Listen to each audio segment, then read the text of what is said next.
Aya, nyakora magajua ngwanjire karkayo wacho ni ukinyi makawuono en chenro mar mbako romo. Wadagoyo mana mbaka ni kodi kae wapuonjre wang'e maling'ling gigo mosebedo kanyo katimore e alworawa. Iwacho ni nyaka sani weche mag omenda osebedo kacha ka kelo paro ma opogore. To lakini machiegni bedo koda nyaka giko ni mar sani wadabedo kaka walose chenro mag loso budget. Budget ni ka ilose tilose yo machalo nade. Jopiny ichokoga pachgi. Pachgi bende iketoga e tim. Koketgi e tim gidhiga kanye. Arwakni machiegni wadagoyo mbaka ni kodi chak kachiel koda ka joneno wabende mantiere counties ma opogore kama wantiere sani wabeda ne kod ng'eyo gigo maling'ling mantiere alworawa. Bed koda nyaka giko nyinga Cleophas Oluoch chak gisumo kanya kwar mokeo nyaka chisango. Ateri chenro ni kana dhi tai kantiere kae kod welo. Iwach ni gik makamagi bende ok dwago mbaka ni kendwa. Ukinyi makawuono ntiere gi yawuot luo modago mbaka ni mondo gikonwa ni gin kaka jolony weche mag uchumi. Ere kaka ginyalo bedo kata ka girango chenro mopogore mag sirkal bende osebedo kacha ka tiyo kod omenda kantie nyaka sani jogo mamedo mana yudo omenda to ntiere apise moko mogolo omenda. Ka wacho ni budget manyien sani dhi bedo kacha gi atamalo kata omenda maromo kacha bilion 80 ma omede wiye kacha. Tiende nang'o? Mano nyisa ng'o kaka wanjo Kenya ka warango chenro mopogore mantiere machiegni. Antiere kae kod FCPA mano FCPA Bernard Siero mabende en jalony e wechegi mag uchumi. Oda mana kono wa ukinyi makaone to budget ni osebedo kata konene ga ikinde mokalo nyaka makore dhi som juma manyien ere kaka odhi bedo. Arwaki ni machiegni Ramogi TV chenro mar bakoromo kawuono.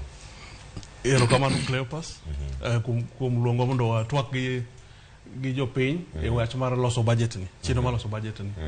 Nyinga en Bernard Siero ana ja game kamoro ne Barko Kongo. Kora mor mondo obika mondo watwakane weche mag budget gi kagiloso mondo joma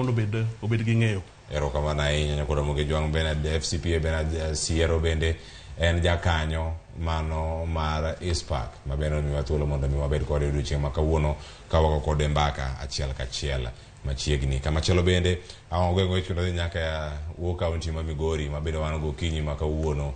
na wabedo kode kinde mokalo. Kinyi makano bende wantiere kode mondo mi watwagi achiel kachiel kotenore kod weche gi duto. Arwakni machiegni ma CPA Evans Ogutu. Ero kamano ahinya nyakora Ramogi kuom miwa thuolo ukinyi sani mar twak issues mag budget. Ana wuod Migori kaka osewinjo iluonga ni Evans Ogutu Uma. Koro ma thuolo maber modwa ng'eyo go tiend budget masani to gi chenro maluwo ka the budget making process no. Koro amba goero kamano ahinya kuom miya thuolo mar bedo kanyo no mabro wuoyo gi nyakwa Ramogi e issues mag budget makawuono. Ero kamano ahinya. Ero kamano ahinya kendo machiegni mano CPA Evans Ogutu. Acho ni kaona ni yo Mario Bernard Uma Siero kacha koda ka Evans Uma Ogutu bendo wan go ka ukinyi makawuono. Kore mana chako twak ukinyi makano ka wantiere. Achako di FCPA Bernard Siero. Yes. Ma budget ma idhi som en budget mokwongo mar jatend piny Kenya masani kaka jatend piny osebedo sirkal mopogore to sani ka inyalo mana nene. Ng'eni ntiere maling'ling moselik kar kanyo omenda ma jogo ma omedi jogo ma owacho ni jogo ma gin winners gi losers e budget midhi som kanyo mano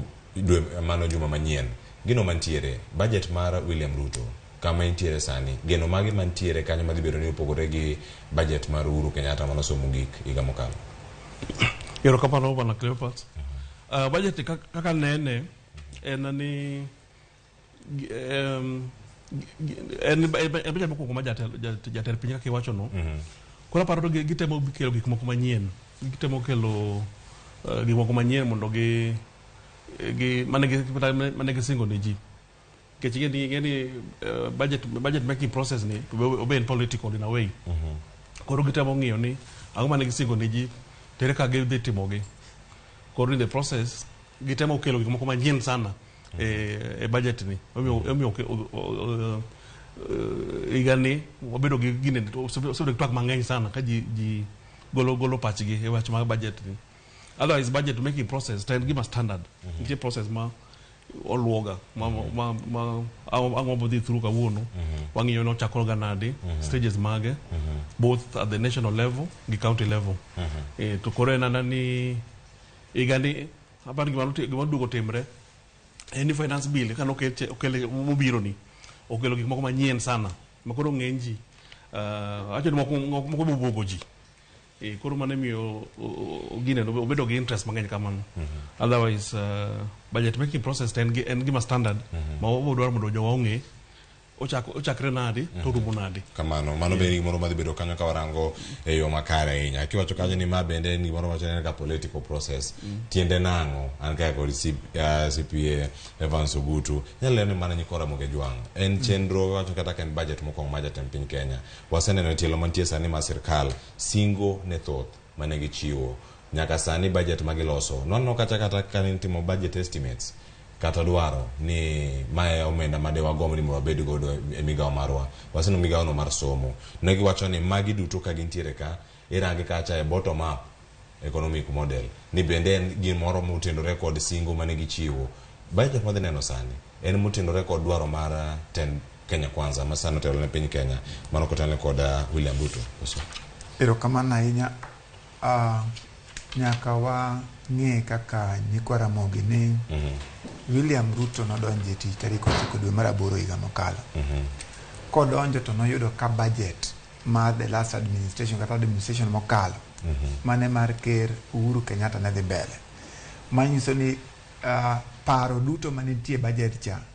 ne en paro moluwore gi kaka ne jatend piny owacho ma higa cha ne dwaro ni sirikal otimre nade odhi mbele koro kano donjo to noyudo ka budget charan gima nonyalo time be mana ma chik mar Kenya keto mana provision minyalo change nonyalo mana loko mana matin gimiluongo ni supplementary budget manyiso ni programs ne duto gi pache manonyalo timo kaka ker manyien no konyal fulfill gi seche ka sani ema koro yude thuolo ni mae budget ne mokwongo ma kaka William Ruto under Kenya Kwanza administration mae budget ne moda ng'iyo ni kako teboe mae pache mokwongo nikech macha to nyawacho ni macha paro manotenore gi pach sirikal mokalo pache kaka okete budget nitiere jok mogen nitiere jok ma nitiere luongo ni jok ma di benefit kaka sectors according to priority mare kata gima dongere luongo ni fiscal policy mare nitiere jok ma di gain to nitiere kama oneno ni kar kete pesa mang'eny onge tiende nitiere jok motimore nade molus nikech kinene is a very ambitious budget en budget moro ma obiro kendo growth mare ni malo moloyo kaka budget manwakalo gi a lot of billions koro manyiso ni budget ni ing'iye kiwango ariyo programs mage ma sirikal masani ma Kenya Kwanza okelo to programs gi pesa magi allocate this other area manyiso ni kopo ni the greatest beneficiary for example jok ma oyudo pesa malo kaka one of the greatest beneficiary nyalo wacho ni education sector ang'o ma Ruto neno mane sirikal mokalo koneno momiyo gimedo jo puonj pesa maybe oparo ni kochiwo pesa kanyo onyalo medo infrastructure kuonde mag somo kuonde mag tiegruok maybe en gi paro mar medo program nyalo chako wacho ni amedo nikech pod adandiko jopuonj na singo koro singo mari ok inyal timo singo duto higa achiel singo gi duto timo tok igni madero ma abich to mondo mi break gi down koro miluongo ni development plans moko ma iluongo ni annual development plan from the integrated manyiso ni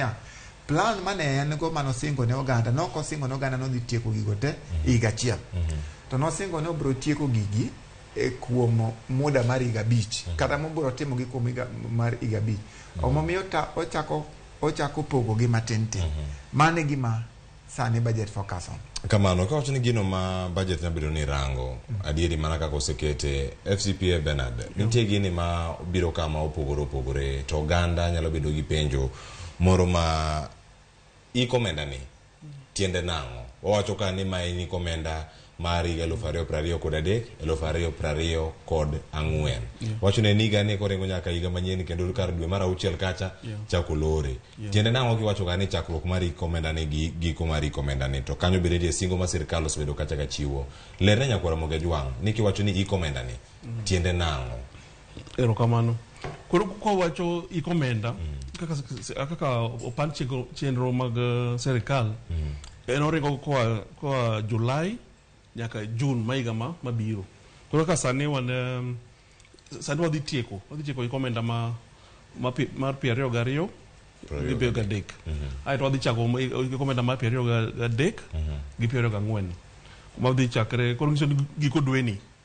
Ka dweni oserumo wadhi chako iko omenda manyien. Ma gidongeri luongo ni fiscal year. Mano ka gino mantiere sani. Thuolo ma higa achiel ni ka omiu budget kata budget miloso sani en mar ikomenda manyien monego bed ni chako giko mar igani mano giko mar dweni mar auchiel ma wantiere godo. Tiende nang'o ne budget ma idhi losi odhi ringo thuolo mar higa achiel ni koso moko bende nyalo bedo ka ringo ang'e thuolo mar kaka iloso budget piny kata mogi ka wadhi ko tieko nitie mano mang' wach ni budget ma balang' kata manya bedo kanyo mag supplementary budget ni tiende nang'o odonjo kanye mana kapok ochopo kata kanye telo mokwongo mag loso budget ni. Evans Ogutu nitiere kanyo kama ne walose mana kama Bernard bende ochope kanyo inyalo mana lero nwa bende ikomenda ni gitudruok ma nitiere godo gi budget ka diponi ikomenda ni obedo ben mabor adier en mana higa achiel ka in higa achiel kanyo bende nya bedo mabor ma kata omenda moketne okromi. Well, mana kaka FCPA osewacho ikomenda mar sirikal opogore gi kalenda year kaka wang'ega ni ikomenda mag sirikal chakore tarik 1 dwe mar 7 higa ma sani to rumo tarik 30 dwe mar 6 higa mabiro. Mano ikomenda. Jomoko dho ngere kisungu nyalo wacho ni en financial year to gi jo budget nyalo wacho ni en fiscal year. Manyiso ni programs duto mag sirikal magiketo gidwaro chako riembogi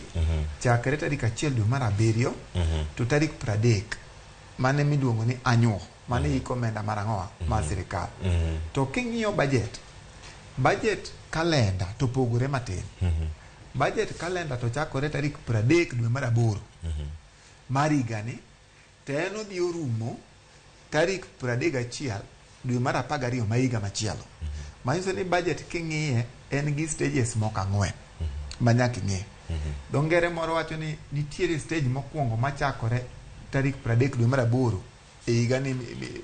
mane osechakore kata sirikal ni kano donjo koro no osechakore ma wacho iluongo ni formulation gi paro duto ma untiere go ichako ket gi tarik 30 dwe mar 8 oringa nyaka sama koro gik ma koro chieng' tarik 1 dwe mar 9 emiyudo ka counties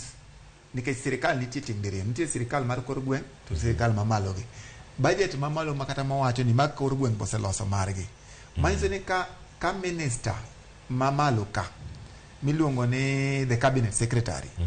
to gi minister mar sirikal mar kor gweng' miluongo ni CEC member finance jogi duto golo circular e formulation ka circular ni wacho ni mae pachwa kaka wagombo ni budget ni otimna nade otim kama osetimore tarik 1 dwe mar 9 yudo ka gikelo gimoro ma county to luongo ni ADP mae plandwa ADP gi dho ngere iluongo ni annual development plan mae planwa mar ikomenda iwinjo kanyo koro formulation gini go wasetieko koro wadhi e stage miluongo ni approval wajumbe bedwa none mang'e ni kama ne gilieko nang'o jo formulation gi bing'eno oyiene gi ratiro chik mar Kenya wacho ni onego bed ni ka gitimo ma to gidhi ir oganda gipenjo gi pachgi manyiso ni ok en gimoro ma ikelo ni mae budget wan wadhi some ndalo machon ne onge issue mar public participation sani to sirikal kapok otero gini e bunge kucho to yiene gi mar engage oganda gipenjo oganda views margi to kata kosedonje bunge jo wabunge kata parliament kata county assemblies mag sirikende mag kor gweng' kanyo bo yiene kapok otim approval public participation be nyaka timne nade nyaka bedi ma jo oganda be yiene budget mukelwani be views pachwa kaka jopiny be nitie iye mane stage 2 stage 3 mar budget en gimiluongo ni budget implementation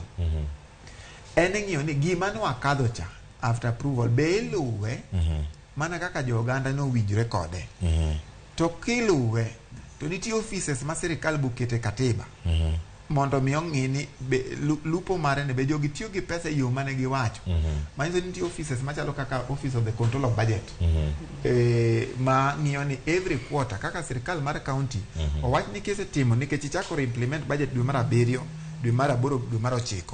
Kichake dwe mar 7, 8 9, manyiso ni report mari katiba wacho ni Public Finance Management wacho ni ikawo mana dwe achiel e sirikal mar kor gweng' tigolo report. Iwinjo mano control of budget. To sirikal mamalo to kawo ndalo 45. Mane stage mar 3 miluongo ni implementation. Ing'iyo ni be iluwore gi ratiro mar budget kaka ne oganda puodhe gi kaka ne puodhe. Nitie stage kendo mogik to implementation. Ochako ket migawo mar ng'iyo ratiro kaka pesa ni notiyo. Ma koro Office of the Auditor General donje mano koro iluongo ni audit. Makanya mitime evaluation kachel koda ka audit. Koro ng'iyo ni Auditor General be ng'iyo ni kaluwore gi gini ne odhi formulation modhi approval modhi implementation wada ng'iyo ratiro mar pesa be pesa ni otie yo maber kata ok otie yo maber e budget. Mano korumo gimbe gigolo report gi bedo discussed e bunge ni ne nitie mibadhi e pesa kata ne onge ang'owa mibadhi. Koro ena sako ma continue ma samitimo audit cha ma chakore macha bo chakore. Manyiso ni budget is a process. Kamano. Mane gima oningo wang'e kaka oganda luo ni ok en gimoro amora ma ng'ato nyalo biro go ni budget ruwa somuru. Manyiso ni in kaka japiny in gi ratiro momiye katiba ni mondo mi ng'i kaka national government oketo programs magi kabi yie gi paro. To sirikal mar kor gweng' ok inyal wacho ni governor osewacho kata ministers CEC members osewacho. Imbo mi ratiro thuolo mar golo duondi. Kineno kaka moro nitie ma views wuok obedo hard un gi ratiro mar challenge gino mowach ni mato ok pach japiny.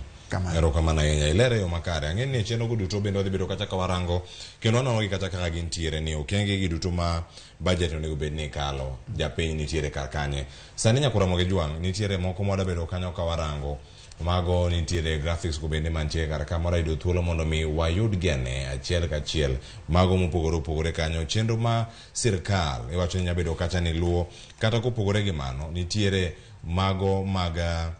gigo madwarore mondo mi budget mokwongo bende wacho no osuru makiare geno choko mondo mi budget ni chop kare mago bende ni kanya ngwaranga ne kar kanyo kama chielo kanyo bende wayud pok mar omenda e migepe ma opogore kare do chieng' makano bende ne ondike kar kanyo bende ngwanene ni ochalo nade mano kama intie sani mana ka wanyalo neno gi kanya chiel ka chiel. Mano ka wantiere kar kanyo nitiere chenro mopogore iwacho kanyo ni osuru mag jopiny mago maromo kanyo trillion 2.7 mago chenro ma opogore mantie kar ka kata kanyo kikona ni ero imanyo gi kanyo ka oyud gi ang'o yud thuolo mar neno gi iwacho kanyo osuru mag jopiny maromo kanyo trillion 2.7 kaachiel koda ka ola mabende koro ichwalo e dongruok achiel kachiel maromo kacha bilion 325. Magi mana gik moko mantiere ka e budget. To kata kirango kacha ni tielo mokwongo ni mar loso budget FCPA inyalo mana leronwa ni jopiny onego bed ni ng'ango ma ikinde moro mikoni kacha ni priority areas gi gin mage monego bed ni rango to bende sirkal oseyude makare e yo makare kata e kinde mokalo kos nyalo bedo ni kanyo nitiere ang'o monego bed ni itimo manyien mondo mi oganda owach ni adieri kama walose sani ni mae gik moko mano dani mondo tim kata chop kare kata ma nyalo rito kaka sani wacho ni nitie gik moko mopogore mantie ka mane nyalo rito ni kare nyalo tim gi iko menda manyien. Ero kamano. Koro e wach budget ni kaka CPA nos explain en gima continue iwacho ni gi overlap. Sijima iloso budget manyien cha to machon cha bende ng'iyo iluongo ni evaluation mamare bedhi mbele. Koro gin process ma overlap nikech sijima waloso manyien cha wang'iyo nyaka machon cha mosetimore cha. Aeto koro gima jopiny onego ng'e ni budget ni kuma chakre go especially kaka mag county sijima adiwa administration odonjo gima gichako loso ga giluongo ga ni CIDP mowacho no the county integrated development plan menga 5-year plan koro plan ni bedo kata semero secha bende gi involve ji oganda nyaka penj pachgi, gol pachgi bagi iwach gima gibodwaro. Koro budget process ochakre ga chon sana. Kechini ing'iye like in a beach mabiro. Koro kose los plan no, CDP plan no, ema koro higa ka higa koro iloso annual development plan, ADP. Ma ondo bedi wuok ei CIDP cha. Koro jo onego bed ng'eni budget de ki girit ga ni seche makoro isome cha or seche makoro county kata national government bi somo estimate cha nuka sanye makoro gidonje. Kono bed gichako chon ging'iyo ni long term ni okang ma yani kum higni mang'eny kata higni abich ming'iyo go budget no CIDP no gin gidwaro ang'o mondo gigo te obedie e plan, the strategic plan. Aeto kendo gima da wacho ni budget ni kilose nitie chike nitie chike mitiyogo sana kwachako gi chik maduong' ma piny ka miluongo ni constitution. Gijino wacho ni chik maduong' kabisa Kenya ka en constitution. Kwa constitution kwa chapter 12 of the Kenyan constitution wuoyo wi omenda jopiny gimiluongo ni public finance. Koro kae chapter no wacho olero yore te matimre kaka ondo bende timo. But okine ka constitution bo wache e yo ma general mamalo. Koro kia constitution ato wabedo gi ntiere PFM, the Public Finance Management Act. Koro Act of Parliament koro o detail ochiwo step go in detail. Kia Act wadhiye PFM regulations. Regulation mabende kendo chiwo more details. Aito ntiere county government acts. Especially koro for gine mago mag county government county governments act. Koro mag gin chike ma nyaka wang'e ni giwacho ang'o to ang'o ma nyaka ya tim ai samane kaka ose explain ni en process manti nyaka set deadlines e PFM act ochiwo ni time onego bed ochake process ni time ukawe gine mag jopiny time u prepare the different papers. Especially had emphasize kan tiere gine moko ma report ma wuok motelo like a case national budget one give this budget policy statement ma wuoga motelo. Koro kama no se wuok to sirkal bo wacho gima gitemo ging'iyo short term and medium term. County be bolo mag ibedo the process mitime national level almost omera ge mati timre e county nina pogro matindo kagika koro mago process ma odo ni jo onge aito gi kaka gi participate kaka gi donje koro kaka gi go be affect gi especially kaka mag issue ma physical policy ke serikal control economy uchumi yorareo achiel iluongo ni fiscal policy kod moro miluongo ni monetary policy. Koro gigi te affect jopiny. Koro apani kaka waendelea mbele no jo onge terms gi ni fiscal policy gi gin ang'o to ere kaka gi affect gi e piny kacha. Aya kama na yenye wacho ni weche gi bene ka gintiere kar ka gin moko moyudo thuolo mar wang'ini ni gima tindo iwacho ni fiscal policy gi to koro gin mage waka uyo masani ka waduogo wadhi kae mar mondo mi wang'e budget mopogore opogore kaka ong'inj gi ka wuok mag sirkal mamalo madhi e county gope gin mage wacho ka bende wadarango nyire kaka piny Kenya nyalo rito gope mosekawo sani e yo makare kendo chopo singo mag chulo gi e yo makare kata ka budget ni nitiere waka uyo masani ka waduogo twak podhi nyime mano mar chenro mar loso budget kaito juma manyien koro budget kose gol kose lande obi wang'inje anen jok mage moyuto jok mage bende ma oyudo lal mopogore opogore. Kik dhi mabor, chenro mar mbako romo dhi nyime bang' yo masani.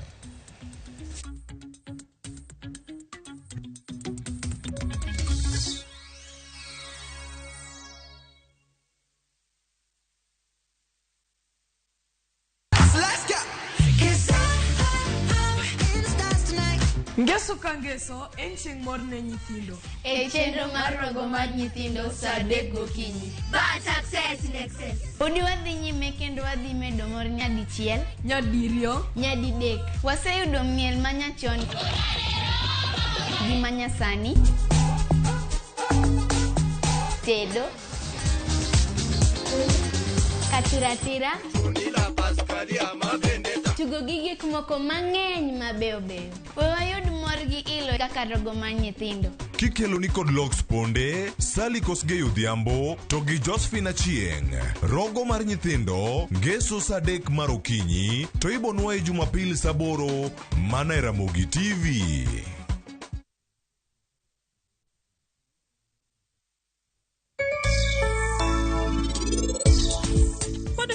Parap kamora mora. Enango? Ungeni anasema nyeo ni aminga, tunyaka sani poka yude. Enango mi podi ranga malis kamano. Anadwaro ni mondi manyna ngama ber ahinya mabro kendo meher. To an nyathina ni nyaka tedi dala maber ma anadwaro. Nadwaro ni tijni kan gi yie mang'eny ahinya kuome. Iwinja? Jatelo ananyisi ni kikideo kata matin. Okabi ketho yie ma in go kuome. Abiro tiyo ni maber. Dial star 334 hash to enjoy 1 GB at 50 Kenya shillings for 24 hours. Bundle exclusively available on Airtel Money. Okay, nimeshasetiwa hiyo 1 GB. Sana data yako kakuku tu.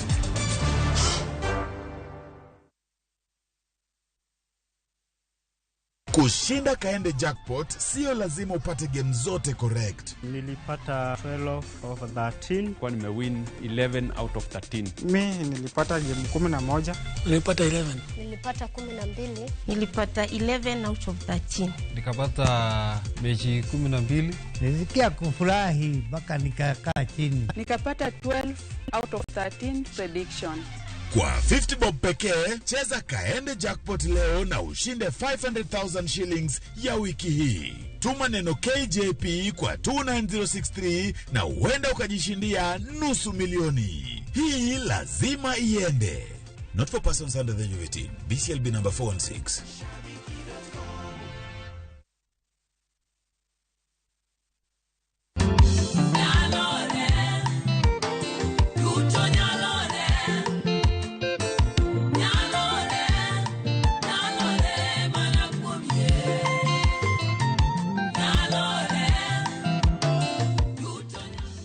Ngani Recho Wino, kidwa winjo wenda mar nyalore, di mana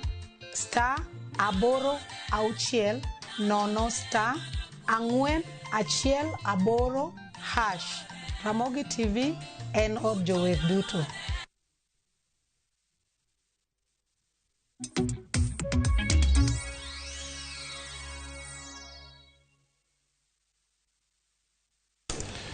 Nokoromo gi jongo seduogo yo no seka sani angeni ote to medo mana yudo ka chiel sani koro ayuda ne wane ane kaka budget kata paro banitiere ni odhi chalo nade e kinde mabiro ntie opok mag omenda madhi e counties ntie madhi kone mopogore opogore to sani wane gene achiel ka chiel ka wantiere kod gi kae gin chenro mopogore opogore mano budget ma iko omenda no mar 2023 kod 2024 kod 4 osuru makiare geno choko mana kaka nasilero ni karkacha osuru mag jopiny maromo trillion 2.5 abiriyo achiel kanyo nitie hola ma ichwalo e dongruoge wacho mago dongruok achiel kachiel mano e budget no kata kowuok kar kanyo kowuok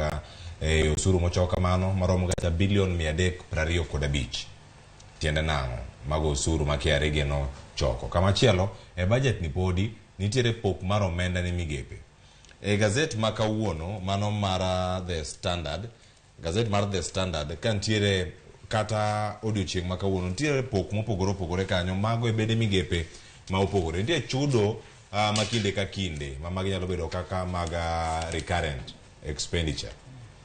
kaeto bende nitiere chenro mag dongruok kata magwero mag development mantiere ino kanyo kaka giromo trillion 2.4 abiriyo mano mag kinde ka kinde kaeto nitiere chenro go mag chudo mago mag dongruok ino kanyo maromo nade bilion 689.1 kama chielo bende nyakoromo ke jwang' ng'ena wadogo mondo ranga ne bede migepe mamoko bende giyudo yuto maromo nade pok mar omenda ne bede sirkal Ka wantiere kod pok no mano mara piny owacho mamalo kata mano national government ntiere kar kanyo maromo billion mano kaka inene kacha mano trillion 2.1 inene kama ntiere kar kanyo nikech ka en billion ero 2,000 mano trillion 2 kanyo 1.6 auchiel kachiel kumachielo od bura yudo billion 40. Nitie bad migawo mano ba sirkal no mar doho mayudo kacha billion 22.9 kaeto sirkal mag counties ino kanyo omenda magintiere godo mapok ma hiyo ne gidhi yudo billion 385.4. Gima nitie kae mano mar counties ni gisebedo kata gi ywak kana giwacho no omede nyaka kata moyo billion 400 nyaka sani koro gichopo kama cha rem mantiere ni 10 mane kaeto pok mag omenda e counties mawalose kanyo marom kanyo billion 385.4 ola ne counties mago maonge nyinyo ineno kacha romo kacha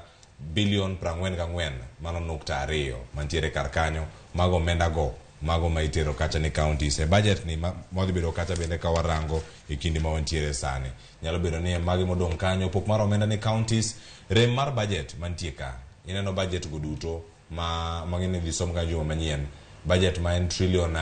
3.6 rem mar budget ni en billion 663.5 mano maonge nyinyo mano mantiere kar kanyo kantiere kama chielo mangene angwa yudo thuolo bende mag rango kata kwa dhi nyime kod twak odiochieng' makono mondo ranga ni kata budget ni kiloso pat japiny ni kanye mano rem mantiere budget no mano kama entiere kar kanyo waneno kanyo rem mar budget maromo billion 663.5 mano ka entiere e chenro okinyi makawuono budget mar ikomenda 2023-2024 kamagi kama oganda nitiere mano koro angwa tieke gi kanyo mondo mi waranga ne kuonde mamoko ma ponono gigi duto pod nitiere ola ma pacho kae ma bende wasebedo kata ka wadaloso odiochieng' makawuono budget ka iloso mage mabedo kanyo ka itero gi kacha e ola ino kanyo ola ma pacho kae maromo kanyo billion 532 ka ola mawuok e pinje maoko romo kacha trillion 1.3 kata 4 e kinde ma intiere kar kanyo tiende nango e kinde gi kawarango gi kacha achiel kachiel ma e penjo mantiere kanyo kata kane pok wadhi e yueyo budget to iloso gi duto nego bed ni rango gi priorities nego bed kanye mano ka wantie kata tielo mokwongo cha ngin tielo mokwongo wacho kacha opoge kacha kidienje 4 mokwongo ka kichak rang weche mag priority areas ni mage monego bed ni miyo pek mage monego bed ni miyo pek nitie chenro mane sirkal mamalo ne nigo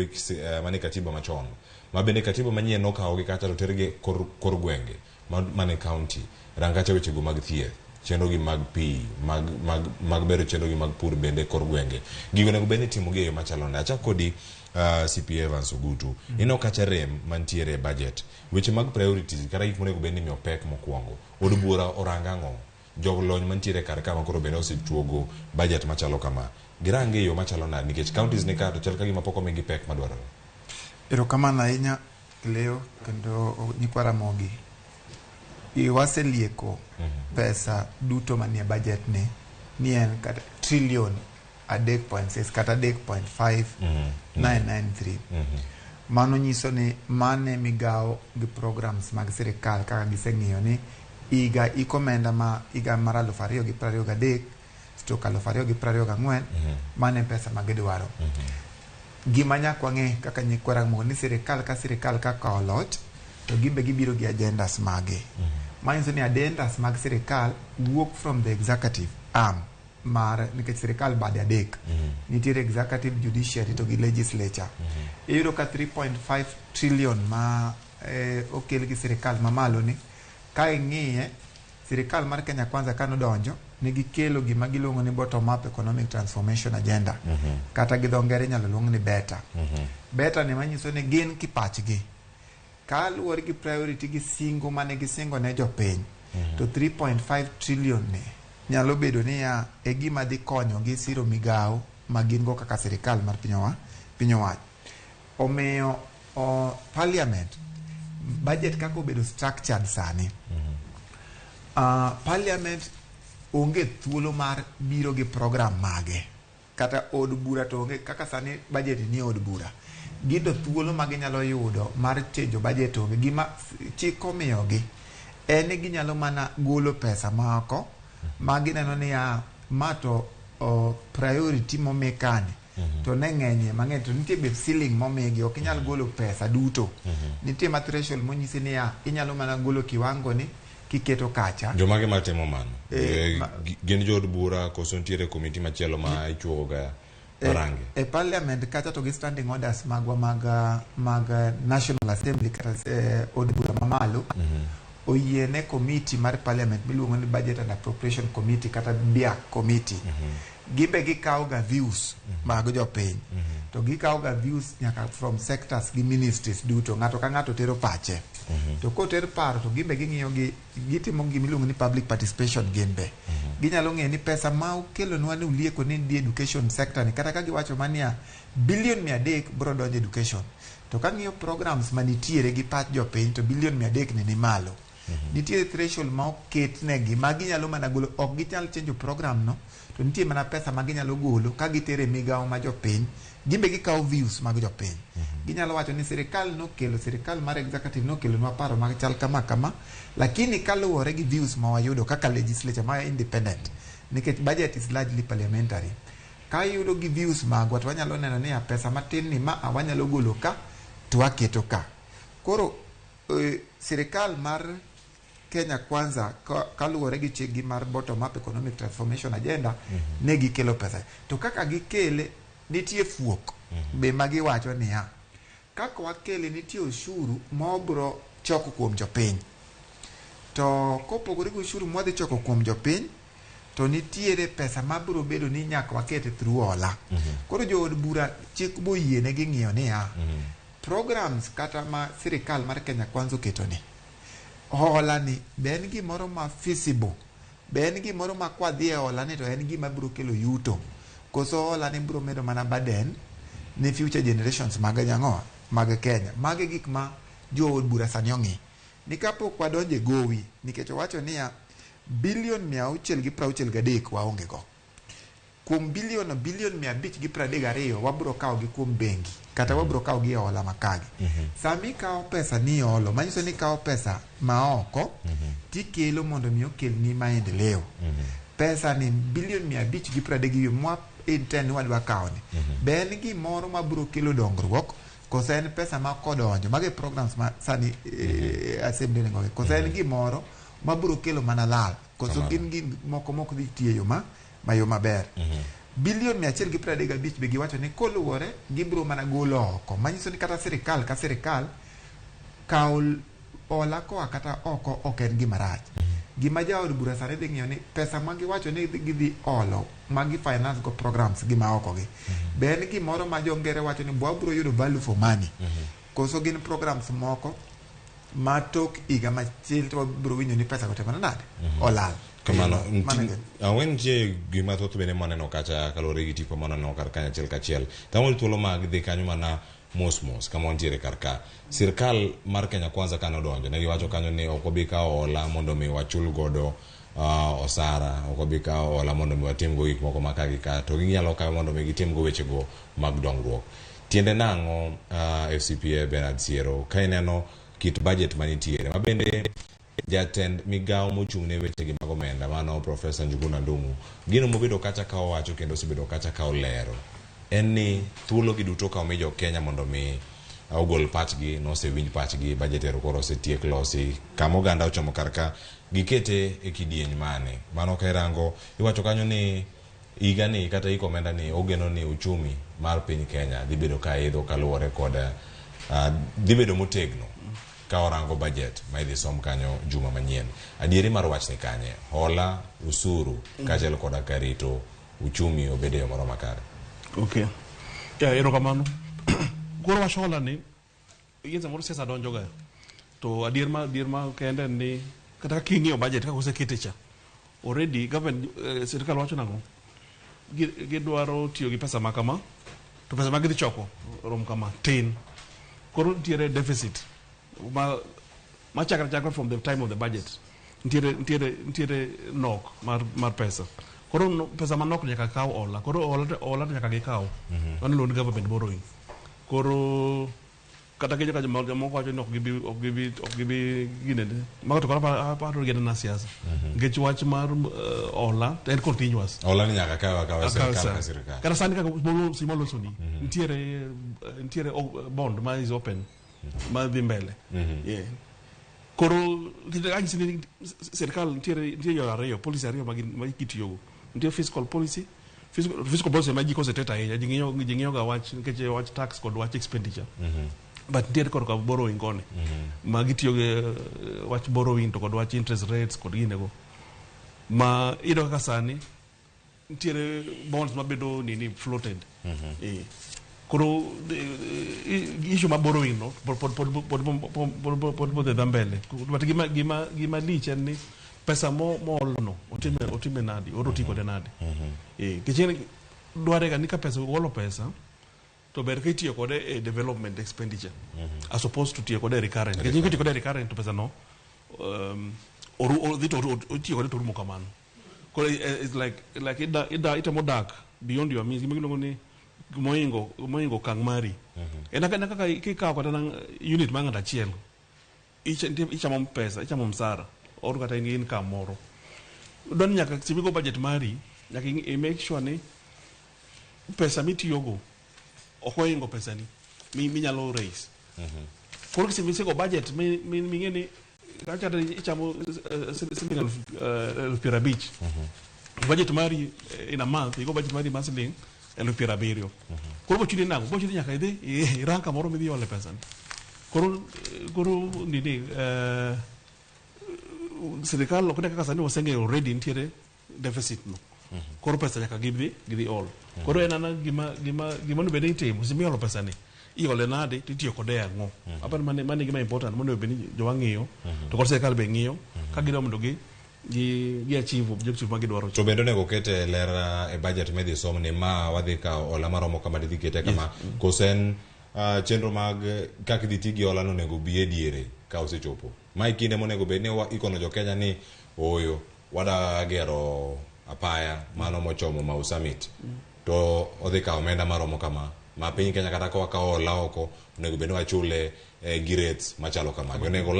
onego wache sani koso onego rit ma ochop diere koka giwach ni oyo budget ni waketo ka onego bed ni watimo kode gimoro to koro gima onego watim gono en ma kinde mage monego bed ni jopiny ng'eyo ni ola ma kama mokete budget monego bed ni romo kanyo kata $1 trillion mawuok e pinje maoko onego bed ni tiyo godo e chenro mano wacho no bed ni ng'eye sani sa budget ni to kinde ka gima ng'e ni gima timre ga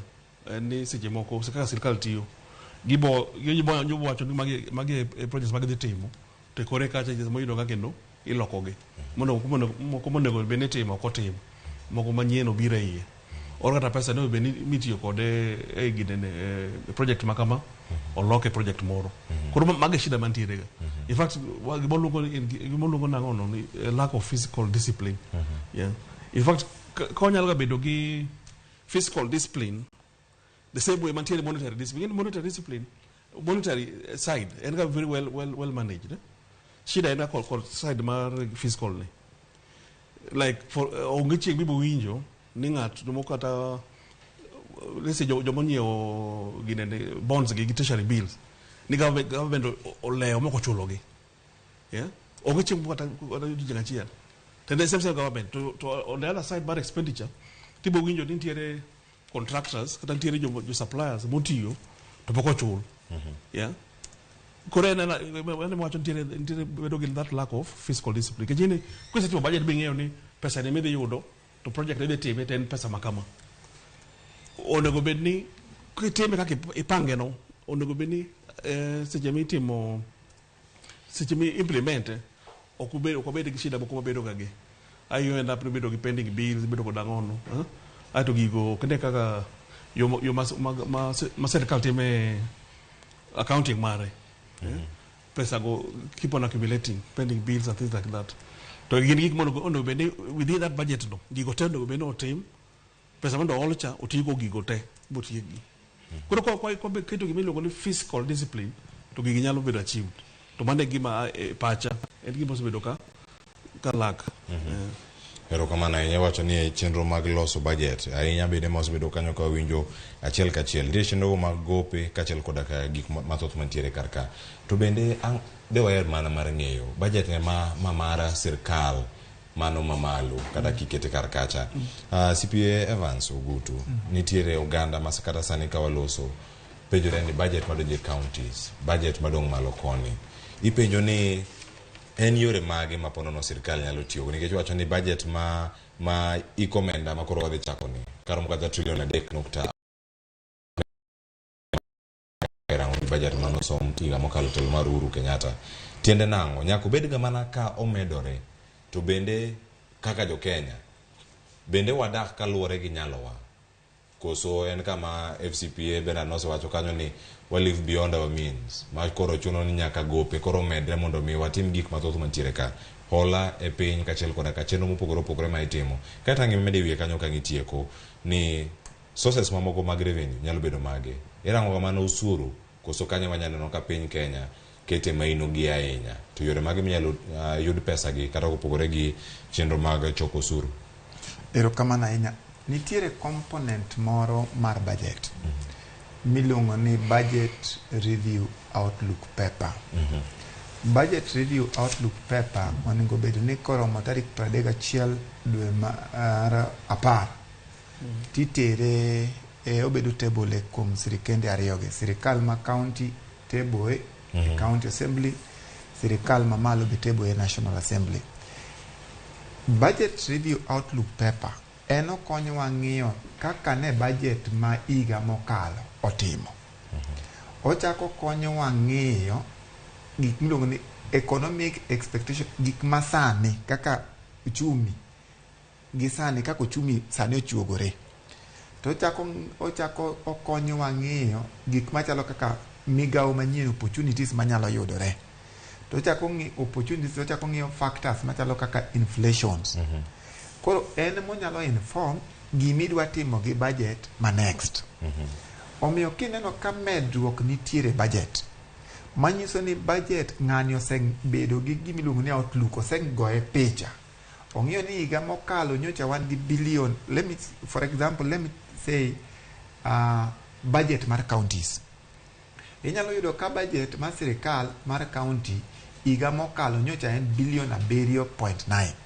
To sani omede to billion 8.9. Ma timore nango nikech ing'eni budget review outlook paper nyiso ni nyocha wan gi billion 7.9, nyocha wan gi program achiel 2 3 nyaka 9. To program wagi duto mae kaka ne gi perform. To current economic situation ma an go manyiso ni kaka ngima mag uchumi manitie gi sani mae kaka ochalo. To opportunities manitie manyalo konyowa mondo mi county wani odhi mbele magi maema nyalo inform medruok mar budget kata duoko chien. Manyiso ni fiscal policy kong'iyo county fiscal strategy paper unyalo ng'iyo ni ma nyocha wakete pesa mang'eny to ok otimo kaka nyocha dwaro marwa mar Uganda kata sirikal mar county chalo. Omiyo magi duto ema inform ga factors mag medruok mag budget kata duoko piny. Kata mana sirikal mamalo gimbe gin gi budget review outlook paper. Sirikal ng'iyo ni ka nyocha waketo budget ma kama nyocha timo nang'o. To gi sani economic trends magwa kata situation mag piny chal nade. To opportunities manitie manyalo biro bedie mbele ka mondo mi sirikal mondo mi dongruok bobede uchumi marwa to chal nade. Magi biro temo kelo tok mano county the fiscal strategy paper mabro kelo kata ceilings. Inyalo wacho ni ministry mar health nyocha wamiyo billion 300 to nikech wang'iyo ni kiwango mar thieth kata yudo thieth yo mayot pod ok oyud, wanyalo kelo gimiluongo ni universal health coverage manyiso ni target jok mang'eny manyalo yudo thieth nengo mayot. Omiyo billion 300 no okoromo. Koro wanyalo keto ni obed kata billion 350. Adieri ka iaye billion 300 to dhi billion 350 pesa no nyaka imany. Kopo ni nyochi choko manusuru mar billion 300 sani kidwaro billion 350 ko kinyalo yude ting'eni nyaka iole. Mae gima kelo issues mag hola e budget process. Ok ni en gima ng'ato nyalo wuok ne kawuono wawuoguru wadwa hol mana kaka felo nosewacho niya kidhi olo ok rach gima nyaka wayiere uru nikech siasa bedo mang'eny e yore duto ibiro yudo ka siasa one professionals ok wadonje siasa ahinya ko donjo weche mag finance ichung' e adieri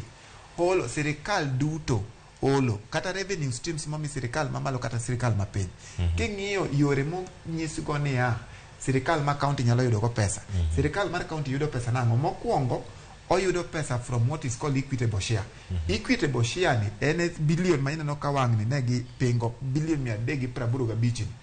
ang'o miyo giyude kamano giyude koa sirikal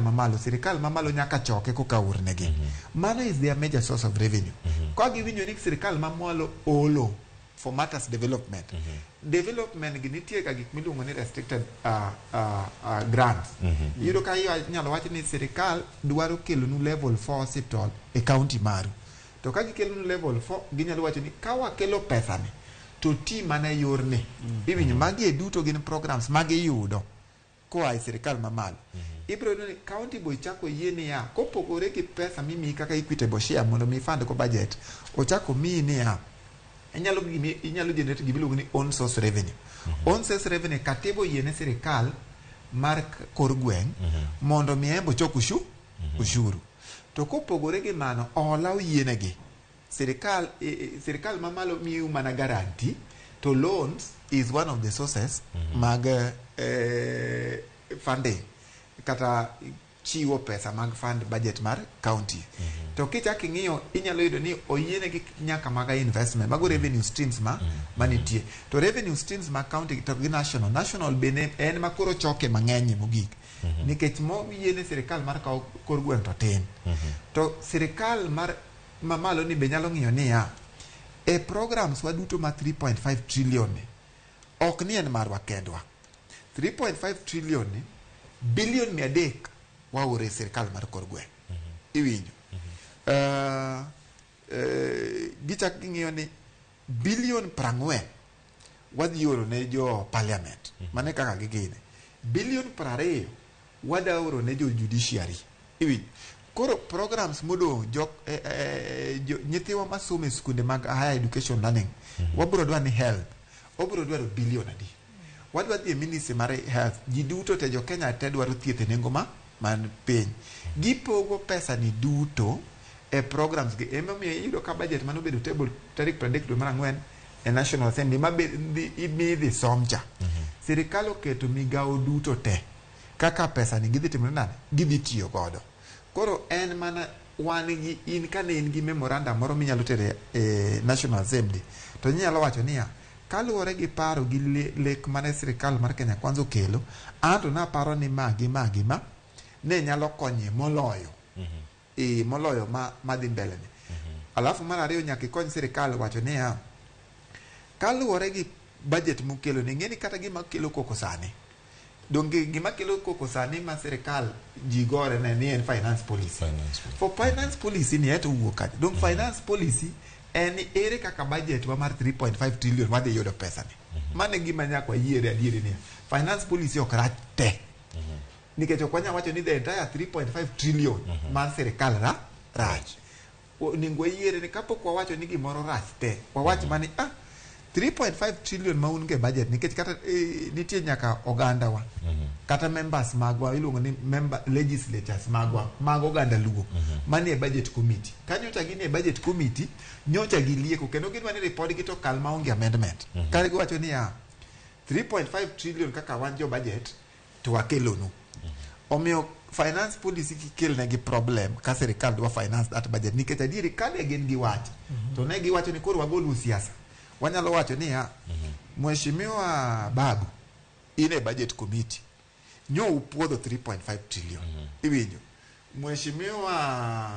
Masara ndiere ukuome be iwinjo ne ine budget nyo usepuodho 3.5 trillion amilo gesa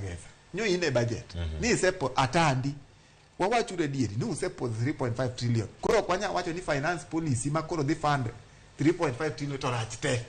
nikech sama nupuodhe nyaka nung'e ni mae yore mwanyalo te kane ok gidware to ne ginyalo wacho ni nitiere gimoluo oyienegi e parliament kata miluongo ni minority report. Minority report en giwacho ni wan ok wayie gi budget ni nikech achiel ariyo adek waneno ka en budget madinyo japiny. Koro kisemiyo ng'ato 3.5 trillion to embo biro nyisi ni an kaka sirikal to mae kaka wadwa realize 3.5 trillion. Ok wanyal wacho ni policy no rach te. Nitiere kuonde moko monyalo hinyogo japiny to nitiere kuonde moko nyalo hinyogo japiny. Koro mae makelowa e chenro duto mag budget process nikech budget kisewacho ni wadwaro fande kama to nyaka wayiere ni nitiere role mane wase play. Adieri ing'e ni ji ok dwa wacho adieri to ne nitiere role mane jok ose play nikech giche kane joka kawo views mag jopiny nyaka jowa nyaka onagi nyaka members mag doodwa ne nitie kacha kamano. Koro mane gimowacho iwacho ni e thuolo gi bende kama jodi bura nitiere gini gi ting' margi ni gimane monego bed ni timore karka to kata kamano nyaka wang'e ni oganda wato koro giwacho nade kotenore kod gigi duto. Iwacho ni tudruok mane manitie nikech ok anyalo penjore ni twak mar paro mar chik mar omenda ni kata the finance bill 2023 obiro kinde machiegni ahinya ka iwinjo kacha ni som budget mana kama CPA Evans gudo chopo kar kacha FCPA Bernard inyalo mana lero no anyi kore moge juang ni bill makama mar omenda ka kore nene sani kata paro mar chik ni mar omenda kapoko kale mobed chik en tudruok mane ma entiere godo gi budget ma idhi som kanyo juma manyien. Okay. Pero kamano Cleopas. Koro wach mar finance bill ni okone finance bill ni makoro sirkal bo kelo proposal magi feel ni ka giloko chik ni ginyalo yudo pesa mang'eny or raise more revenue to bende magi geto policies gi koro finance bill generally okorach yani it's a process maka gibed go finance maka gibed proposals and issue mancho work ma has been causing a lot of concern changes magitimo mang'eny kadichiel emio a number of organizations including kata ISPAC nyo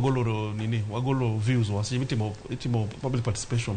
bo tero memorandum a committee mar parliament mondongi ntiere specific issues ma wane pinpoint modo wacho ni okay suggest kama to oparo nyalo time kama okay nikech okay ka sechegi as it is what called existing tax laws already ntiere ma effective mangiso ni serikal pod choko pesa pod bo chokre to kurunti ntiere gitemo lo kelo changes mondo gine ni gimed area ni kata gi reduce area ni to go in the process benya kaw ilugo nangono kaw views mag jo piny mancha gitemo koro na wadhi to koro mong'ena ni jo bunge otimo nango based on gine ma jo recommend gi yie kod mage to mage mokgi ok yiego to gima nyalo wacho kendo kichiro kinde ka process and very political and very samoro ntie yorok mang'eny ka nyocha waneno e kind county gi national government ni nyocha ntie yorok mang'eny binyaka nyocha a number of us nobody was disappointed ni senate issue mar pesa mar governors edwaro at first they propose the governors propose I think then around 425 billion for this financial year being discussed. Then this other body, the Commission of Revenue,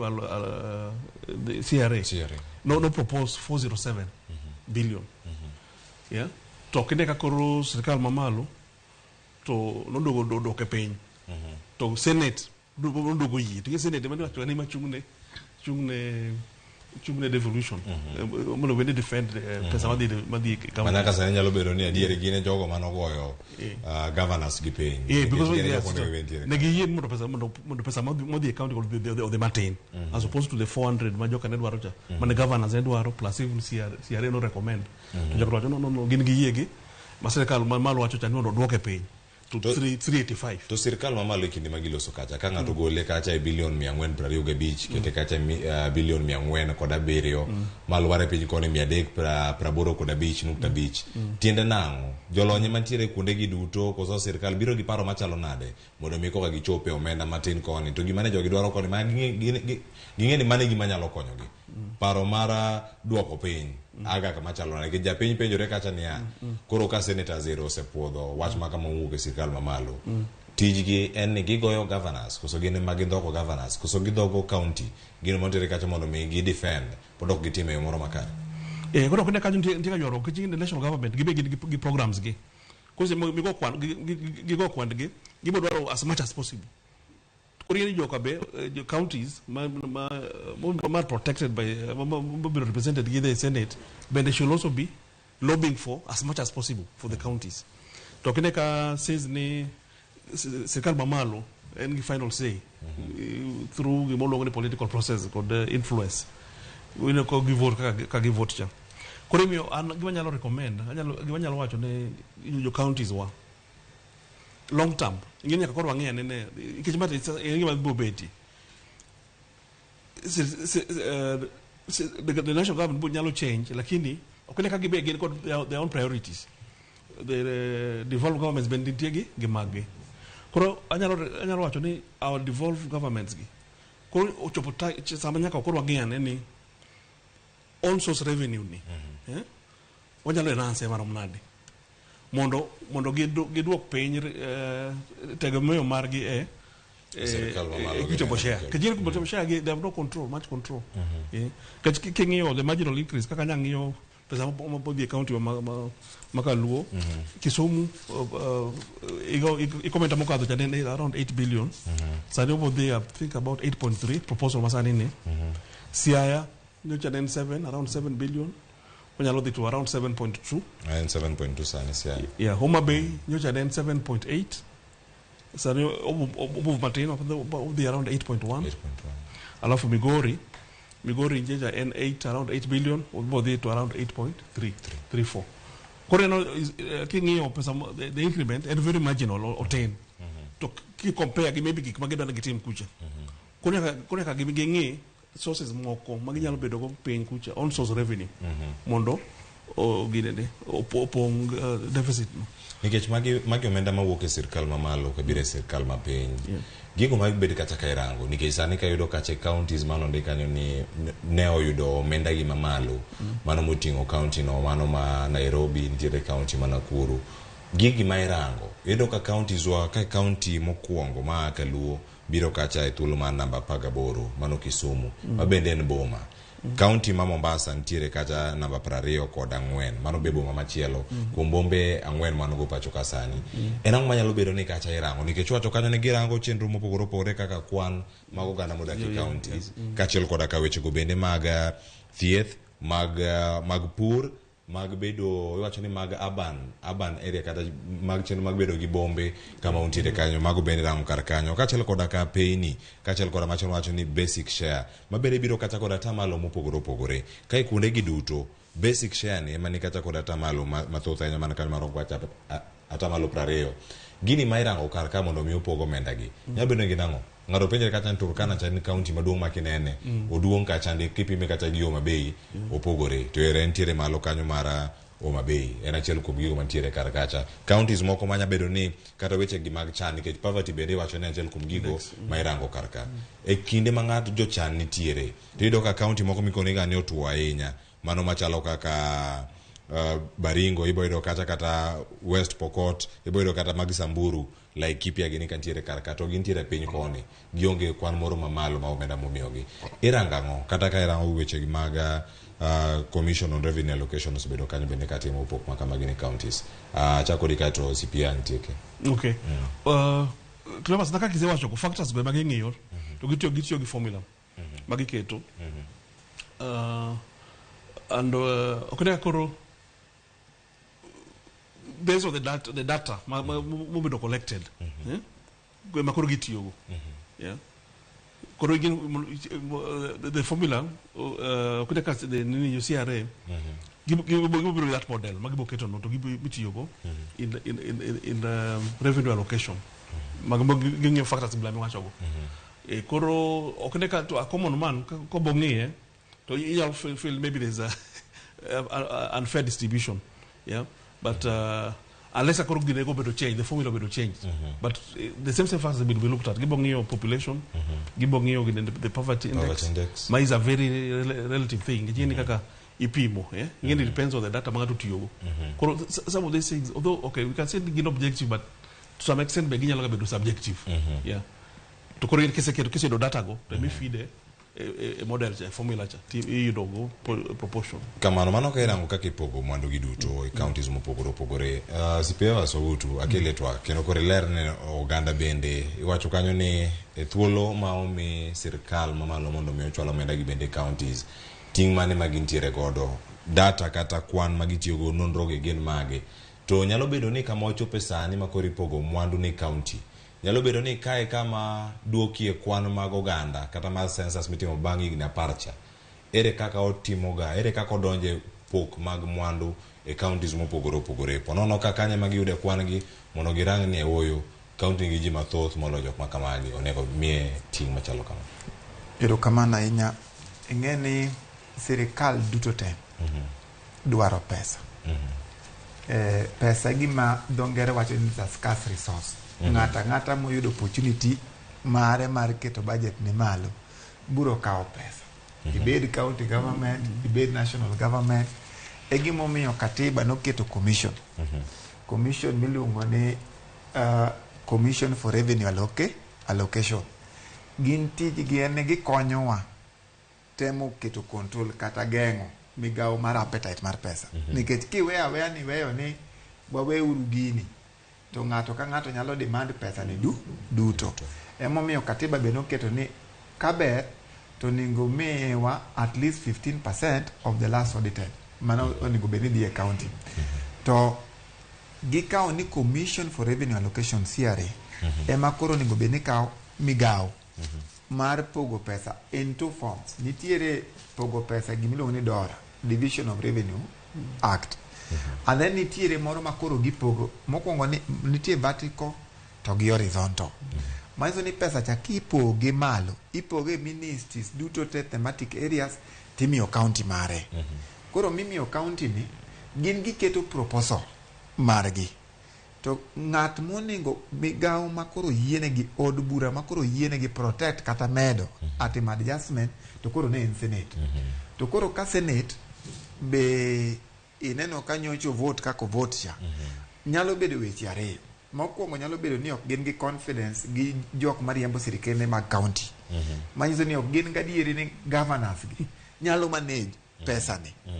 ko kamano to en tamruok mara ni nikech adieri gimomiyo yiero senator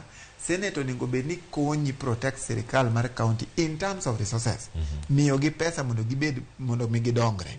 nikech adieri ineno ka sirikal nitie sirikal ariyo gimomiyo nokelgi moko nitiere gwenge minyalo lwach ni opposition region manyiso ni gima koro ne gidongo mane ging'iyo ne en sirikal gi mar kor gweng omiyo pesa ka di medo kacha to ne nyalo konyogi kabisa to king'iyo kaka kara County Allocation of Revenue Act ka CRA tiyo kode ne niketo formula adieri onge kaka inyalo pogo pesa ka onge formula koro gichako gimoro ni basic share iwinyo magi formula en a hybrid system en components mang'eny gichako ging'iyo ni ing'eni ndalo machon kane county chakore king'iyo sigana machien ibro yudo ni Turkana kane county chako to en mano miye pesa mang'eny nikech ji nang'eni Turkana ji chandore Turkana ji gine ewinje poverty index to noyudo ni population ma Turkana to gi pesa midwa mi kata jo Kisumo kata jo Kiambu iyudo ni jo matin imiyo pesa almost 10 or 20 times jo ma population mang'eny e gimo mineno kaka jo Nairobi bene wacho ni nitiere gimiluongo ni urban poverty maso ni idak e town kaka city to kata ng'ama odak e gweng koro ngimane ber molo ngimani koro magi formulas duto mane jo Commission for Revenue Allocation ng'iyo ging'iyo the rate the growth gine opportunities ma un go mag agriculture koro magi formula mane giseketo manyalo konyogi e pogo omenda ni. Tiyudo ka formula ni kosekete. Nitiere ng'ama nyaka ohiny. To nitiere ng'ama nyaka geny. Mani adieri mar pogo pesa. Mane kaka okete. Nitiere, nikech adieri kujo matin. E gima omiyo jowasani wacho ni there is power in numbers. Iyudo konagi ne wang'eny. De wamede bedo mang'eny kaka chon ne wang'eny to maybe dwa yude pesa mamalo molo kaka sani. To nikech sani iyudo ka population wa as much as ni wan gi aban to population bochako timore nade odok chien. Omiyo ng'ama population ne ng'eny en gi so many mouths wacho ni en gi dhok mang'eny motimore nade mopidho. Omiyo formula cha nyaka favor. Mae gima omiyo iyudo ka jogi yudo pesa mang'eny moloyo wan. Ok en in a bad faith. Be onge formula ma perfect. Kata de wach mani felo kawuono in emi dhi bed chair mar commission mar revenue allocation ng'ato nyaka ywagre ni formula mikelo ni nigi weakness koni gi koni. So for me the only thing mane migawa achiel mane senator nego kony governors no nego gibed gi confidence e counties mane oyiero gi omiyo no nego gi protect pesa mane opuodhi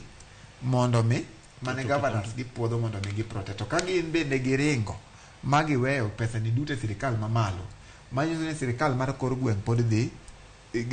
thirore athire development. E gima omiyo wakwayo sirikende wa mag kor gweng'.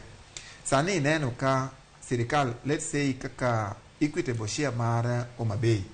no up from 7.8 billion to 8.1. Ineno sirikal no mar Migori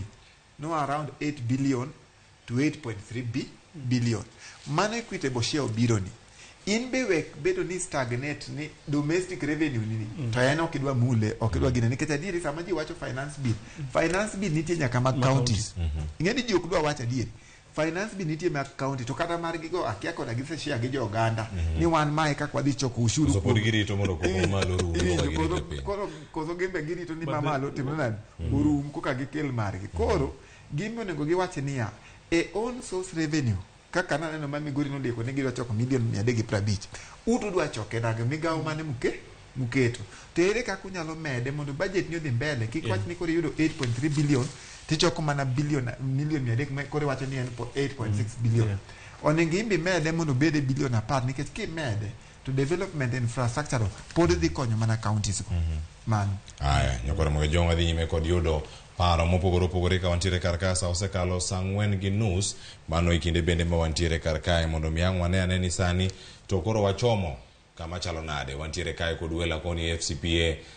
Bernard Siero kachiel koda ka CPA Victor Ogutu wakaw yweyo masani ka waduogo wadwa ni mondo waduogo ka waranga ne weche magoro wacho kacha ni performance based budgeting tiende nang'o e kinde ma wantiere karkae ka Uganda penjo mathoth ahinya ni budget ma pacho kat koro ochomo kama chalo nade. Mano kinyi makawuono kwa gombaka ni mano mar budget chenro en mar mbako romo nyakoro mag jong waduogo bang' yweyo ma okaw sani mondo wadhi nyime kod twak mabende wada menyo gik mathoth ahinya kantiere karka weche mag public participation osetieko koro kiketo budget ne tim Uganda bedo kod geno machalo nade. Mano wacho kata ne budget execution kachiel koda ka weche go mag implementation kata kete tim e yo makare gin gik mage maponono wanya bedo kanyo ka warango saa 4:30 ka waduogo twak dhi nyime.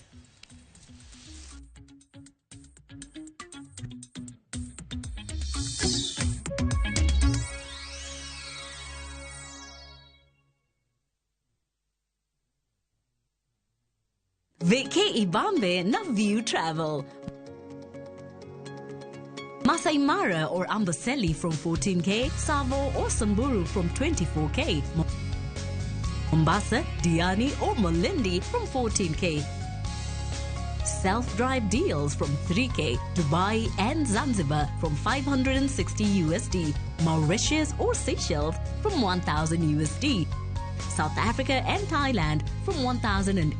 USD, Malaysia, Singapore and Egypt from 1,200 USD, and Maldives and Santorini from 2,000 USD. Call 0703 254 254 for bookings.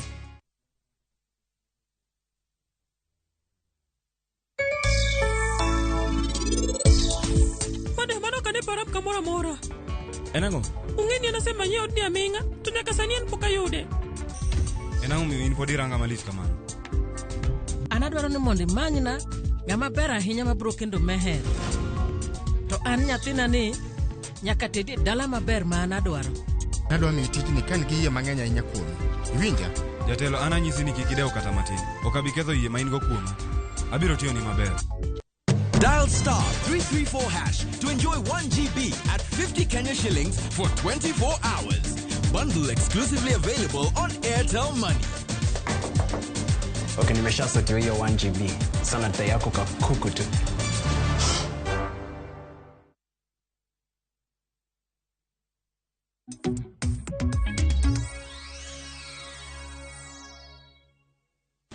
Nokora mogi jong waseduogo yueno bende wasemana tieko karka ne wakoni kani koro kwaduogo to waranga ne weche gi mag loso budget okang machielo okenge ma ichiwo chiwo omenda e migepe matiyo kod moko bende ma oganda wacho ni okti gin mage ma irango kendo nyalo noneo makare FCPA Benada Siero wacho kan nitiere mage ma wacho kaja performance based budgeting nyalo bedo ni tiende nango mana migepe matiyo ma oganda neno ne dieri kae en moro monyalo kete omenda mondo mi odhi nyime kama chielo mok ticha to koro entiere karkanye to mondo mi otingre malo mondo mi onene adieri otiyo mondo oyud pok mare onego kawo okang machalo nani. Erokamano. Koro kwacho wach gawo ni pogo budget go. Okete ka performance ging'iyo ni activities mage. To ma chakre ga chono ndo wacho ni budget process stakeholders mag that ministry kata department biro gi proposals. Iwacho ni kama biro ora timo activities ma gima. Koro based on those priorities ma ober identified ato gibedo costed irango ni gibo bedo gibo ka pesa di koro bago ema form basis of the nini pesa magi de kwayo koro ngezi mo en process ma back and forth iwe proposals utero treasury gibe gijogo berango gibe gimek gine mag gimek comments gi koro en gima negotiate mondo ng'ien activities mage ma gijogo boyie ni onego bed funded koro mane emabo determine ni kodwa timo activity maka gima to serikal mamalo bong'io nango how does it fit e gine margi plan margi koro ka gineno ne fit within their program to give me a priority obed allocated funds to kagi feel ni en gima okochon ahinya ino kama ko ging'ado piny to gi imiyo gine matin kuom ranyisi kaka sani ok nyocha gineno ni sector mar somo for instance education ki challenge mancho nitiere mane gacho ni gibo medo jopuonje koro sense kimedo jopuonje nyaka imed pesa madhi e migaono kaka sani wan gi junior secondary school jopuonje mane gacho idhi ndik kod other shortages mane ntiere go koro yen keto activities mang'eny e area no costing mare be dhi malo koro mane gima determine ni migao ni miyo pesa mage to moro ni miyo mang'eny to moro je miyo matin iwacho ni kinde go bende mana pok mag omenda iwacho ni kinde magintiere kar kanyo gichop kama chalo nade performance budgeting ni bende en moro monego bende ridre nyaka e counties to bende wasenene kata kotimore ya e county ma Migori nyaranga ne counties o makaluo kuonde ma gisebedo kata ka girango ni diere pok mar omenda chopo ne jogo madware ahinya kalore activities ma gitimo kata chenro magi mopogore opogore ko nyaka sano osebed ka itime nade. Erokamano. Performance based budget tiende ni ing'iyo migao mane nitie budget modhi ni maber imedo mwenda ma ok tim maber igolo omenda kacha ikete ikete madhi maber budget masani ma serikal ma piny owacho sani iluongo ni program based budget manyiso ni gikawo gin activity gikawo budget gi to gikete programs mopogore opogore gi cost those programs giwacho ni mae kaka budget onego tim nade onego bedi to performance manyiso ni gise review iwinjo koro iseng'iyo isetimo ne review manyiso ni kata mano andi kinyalo keto ni ohala ni en ohanda mar rech to adhi gero cage gi siling 300,000 to ang'iyo ni maybe rech ni anyala harvest after 6 months tiyudo ka ni iketo 300,000 to gima ne nyalo yudo kacha kare nitie factors mang'eny mane ok ing'iyo ma kata keji ni no ok odhi otimre nade, ok odhi odhini maber. Koro inyalo amua ni na timo ohand gero fish pond, keto cage, to nyanya moro be nakete tie nam kanyo. Koro mar nyanya ni to nodhina maber molo mar rachne. Koro performance mondo mi simplify, mondo mi ng'ato understand niya, nikech naketo pesa migawo ni to ok otimo maber, oninga koro akawo pesa ni akete nyanya mang'eny nikech nyanya mano timo nade, otimo mane gima itimo ni review ema miye yudo kaka nitie ga budget review outlook paper. En ong'iyo ni macha notimo nang'o to gi masani chal nade, to ere migawo mwanyalo keto. Koro performance is just to find out, en mana ng'eyo ni gima migawo ma sirikal okete pesa ni be wayude value. To mar ariyo, ere gima economic trend manitie sani monego bed ni medo ne pesa. Mana kaka Phil osewacho. Namba achiel, nonyisi ni oseng'i education ka. Nitie programs, nitie kata community based curriculum manokel kama nyien. Nitiere junior secondary be manokel kama nyien. Nitiere jonyuol mang'eny ma yuago ni nyithindo mane nitie klas 4 kane dhi mbele machon. Kata kia iluongo ni lower secondary mane nitie klas 6 magine ne gionge kata jopuonj. Maiso ni ginyalo ng'iyo ni in terms of giyud value mar pesa, wandik jopuonj mang'eny iwinjo. Maiso ni giparo ni ka gigolo pesa sectors mamoko mang'eny to giketo ka, to gidhi yudo value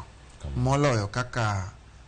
kaka de gikawo pesa ni gikayo migawo machielo. Aya, erokamano yada ni mak paro mnogi kanyo, ote mero donjo karka, ng'ina wadu thuolo mondo mi wasomgi achiel kachiel ka wantiere karka. Koro sani adana wagwe ng'wecho na dhi nyaka Ogal Beach, mano ka dho wath mano Ogal, antiere kanyo koda nitie chenro matimore kacha mosir koda nyaka londo mar Ramogi Radio, mano Ramogi FM, mabende nitiere karkanyo. To odiochieng' ma kawuono bende jofwambo wantiere karkanyo mag Ramogi TV, mondo mi wagwane mbaka kod gikonwa ni ere kaka inyalo bero yuto kaluwore kod gigo mag nembe. Iwacho ni nambwa en mwanduwa, mana tuda kata kod Millicent Adhiambo ikonwa weche gi mag blue economy. Gini gik mage matimore kanyo, ber mage ma jo Ramogi oyudo ke osotero ka odhi kanyo kaune kaunti ma Kisumu. Millicent. Erokamano ahinya Cleophas, achiel kachiel kwa wuok e dho wath ma Ogal Beach mabende yudore kar chung' od bura ma Kisumu West, kuma kawuono nyakalondo mar Ramogi Radio ochopo mar TWAK gi jolupo kaachiel kod jogo matimo ohala kod mwandu mag nam, eneno ni to ere kaka inyal ber yuto e dho nam, to midhiero mage magikale, to ere kaka ginyalo tiyo kanyakla mondo mi gikony ogandago. Kendo bende wayudo ni Ogal Beach kaendi kata dho wadhni en achiel kuom dho wedhe ma bende noyudo midhiero ma wiyo yugno e kinde mane midhiero mar tho rech ne ogoyo dho wedhe mopogore opogore e kaunti kata pacho kama ngima. An kod jatend nyakalondo mar Ramogi Radio mano VOJ mong'ere kaka Victor Otieno Juma, ma bende adwa ni oler ne jopiny ni to wuoth mane okelo gi kaendi e Ogal Beach kaendi, ere gimomiyo gichopo kod odiochieng' ma kawuono, to gin thor wach mage magiketo mbele magidwa ni gitwage kod jogo mabende tiyo kod mwandu mag nam kata lupo kaka yorno mar yutogi, mondo mi ginyal konyore kanyakla. Ging'eni to midhiero mabende girado godo ka kod kacha, ere kaka ginyalo tiyo kanyakla neno ni tieko midhiero go kendo kendo gando bedo kod lwasi makare mar tiyo kod mwandu mag dho nam kata weche motenore kod lupo. Machiegni VOJ inyalo ng'iyo na kamera kacha kaka jatend nyakalondo kawuono uneno ni ulim Ogal Beach. Ogal Beach en achiel kuom dho wedhego ma bende atamalo ne golo ni gine mane giyudo asara ma wiyo yugno, tho rech ma bende nogoyo dho nembe mopogore opogore. Koro kaka nyakalondo mar radio uchopo kaendi mondo mi utwak kodgi kotenore kod wach makamano. Inyalo mana nyiso jopiny ma bende neno wasani ni to gimomiyo uchopo ka ni en mane tuge tang'o gi wach ni puonj ma bende udwa ni upuonj jogo manie dho wath kaendi mondo mi ka bende gidhi nyime kod tije motenore kod mwandu mag namgi to ginyalo tiyo makare kendo gilok ngimagi machiegni. Erokamano ahinya Millicent kanyakla kod Cleophas kuom wathuolo ni. Okinyi ma kawuono ne waneno ni ber ka koro wachikelo chenro mag lendo e dho nam ma Ogal ka. Watimo ni gimos kuom lala mane giyudo kinde mokalo chien, kendo wago erokamano ne ji mopogore opogore ma osebedo ka jologi. Ung'eyo ni Ramogi FM kuom higni malawo na 20 mar lendo ne oganda jo Kanyanam. Mwandu mar nam en mwandu ma jaluo ogeno mokalo. Thothne wan ong'ewa kaka jolupo, mane momiyo ne waneno ka ber ahinya wakel injili mokwongo marito nam nikech alwora marwa osebedo ka kethore. kinde moko ne wantie kod kido mopogore opogore mag rech manitie nam lolwe to sani thoth gigi onge sire nyapende gini okoko wuon pala gini sani en mana kamongo gini bende tinde yudo matin mumi gini bende tinde yudo matin to kata kamano ngege gi mbuta ema sani dwa bedo mang'eny mokalo koro ne waneno ni kaka nyakalondo mogi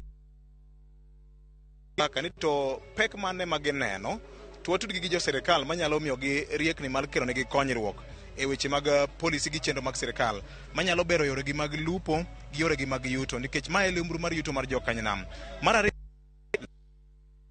ng'eyo ni much matuo mar nyaldiema en achiel kuom gik ma osebedo ka kelo midhiero mapek mokalo kod weche mag yuto irito pesa ni bang' dhi e nam nade koro e yo machuok mane gimokelo waka ni to nambwa ni ma en mwanduwa ni watiyo kode nade nikech kwerewa mamoko ne nam nokonyo wuonewa mamoko bende nam ni konyo to nyithiwa gi joma moko makinygi to nam ni onego konygi e yo machalo nade nikech ka wakethe sani to matie ni waketho ngima tieng' mabiro yore gi mag yuto yore gi mag dongruok mae nyadhiwa kaka oganda jokanyanam jaluo olo onge gi mwandu mar nam mae momiyo koro kawuono wan ka tamora ahinya ni wan gi jo sirikal mamalo gi jo sirikal mar kaunti gi jo BMU ka gi jo piny giwegi ma bende mwandu mar nam osebedo ka konyo kaachiel kod jotim nonro bende mabiro konyo wang'eyo rieko manyien masani koro biro miluongo ni fish cage farming ni to gin yore mage ma onego bende tiyo kode mondo kik okel kethruok ne nam okel yuto gi ber ne ogandawa mane gimokelo kaka Ramogi FM nyaka nudonj kaneno ka isechako goyo twak ichako kod jakom mar BM kaendi ma bende osemi wach achiel ariyo adek ang'o misekwanyo kanyo ma bende nyalo dhigo nyime kendo itudgo jo dhowadhni endi kod jogo manigi riekni manyalo konyogi e twak miwedo kod jakom mar dhowadhni weche mang'eny iwacho ni puonjruok en gimosiko pile ka pile nodiochieng puonjruok weche mag kiluwa moko machiko kopuodho machalo abunglo gene ema bende watemo jiwo kaka nyakalondo mondo wakedgo mondo jowa oriere gi weche mag lupo mar ariyo gin weche mag loso riwruoge mag saga kod cooperative societies ogal ka nitie kod